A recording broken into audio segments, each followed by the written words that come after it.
Na zimo ste se pripravljali s sloganom Nič nas ne more presenetiti. Kaj se je zgodilo? Jaz mislim, da nobenega presenečenja ni bilo. Padavine, ki so bile, vse naše akcije so bile v skladu z programom in tudi kaj več v tistem trenutku tudi ni bilo možno narediti. Zdaj, če na kratko povzamem, kaj je bilo izvedeno. V včerajšnjem dnevu od 3:30 zjutraj smo glede na žled, ki se je pojavil in dež, ki je padal, pričeli z akcijo posipa, da ne bi prišlo do pojava snežne deske. Do preko celega dneva je v bistvu zadeva že bila skoraj v redu. Popoldan ob 3:30 je prišlo do snežnega meteža, kjer je prišlo do zapada skoraj 10 oziroma celo več kot 10 cm snega, ki smo ga v noči na danes, včeraj od 8 zvečer, smo izvedli potem popolno akcijo pluženja cest in pa pločnikov. Ta akcija se zdaj zaključuje, to pomeni, zaključujemo z pluženjem cest v 3. prioriteti in glede na časovna obdobja, ki so predvidena za izvedbo posameznega plana, je zadeva, jaz mislim, da lahko vsi skupaj tukaj povemo, zelo dobra.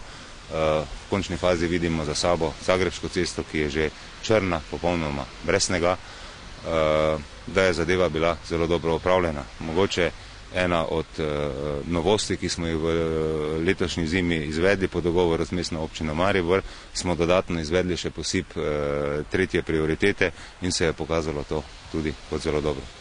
V centru mesta je prišlo do več težav, tudi pri pešcih. Plugi so delovali zjutraj, potem jih ni bilo, je bilo tudi do trgovine zelo težko priti. Starejši ljudje so morali ostajati doma. Zakaj se to prioritetno ne čistijo takšne glavne ulice v centru mesta, recimo? Pločniki so predvideni, mislim, da govoriva o pločnikih, in razdeljeni v prvo in drugo prioriteto. To pomeni, najprej naredimo tisto prvo prioriteto, da zagotovimo osnovno prehodnost teh pločnikov, kasneje pa sledi tudi druga prioriteta.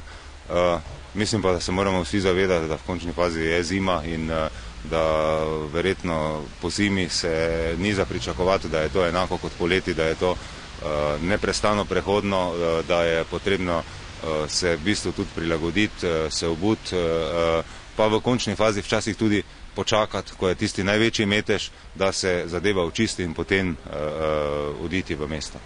Se pravi, zdaj imate enote v pripravljenosti za naslednjo presenečenje? Enote še izvajajo dela, različna dela, zdaj vse, kar sledi po programu izvajanju pluženja, to je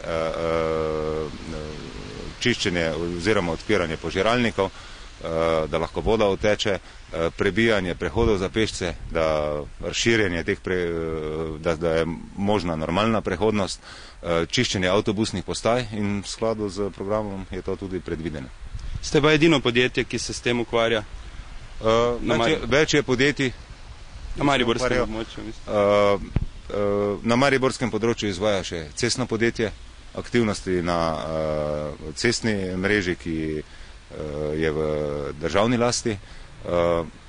Poleg nas imamo veliko podizvajalcev, cirka polovico, malo več kot polovico vseh aktivnosti izvede Nigrad, vse ostalo izvedejo podizvajalci, večji podizvajalci je podjetje Snaga in pa posamezne obrtne zadruge, privatniki, ki izvajajo pluženje, ki imajo opremo za pluženje, ki imajo opremo za posip ali pa jih mi opremimo za to opremo, tako da v polni akciji, ko smo zunaj, nas je cirka 80 plužnih enot, od tega je Nigrad cirka za 40 plužnimi enotami.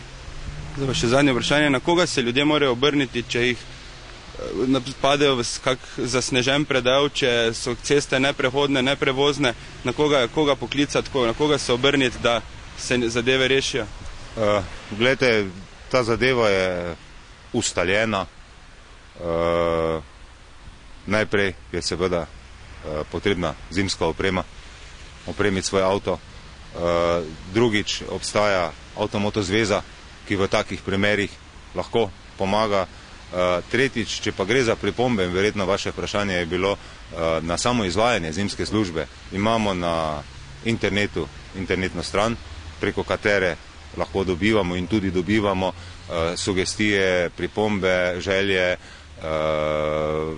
na naše delo, kaj bi se dalo še izboljšati.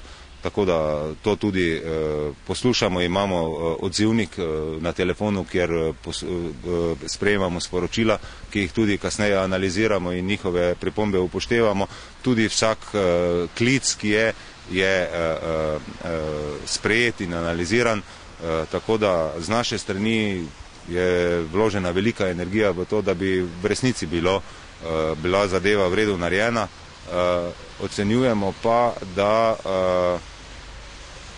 mogoče tudi mediji včasih pričakujete preveč. Ko pada sneg, je nemogoče, da je narejeno vse naenkrat.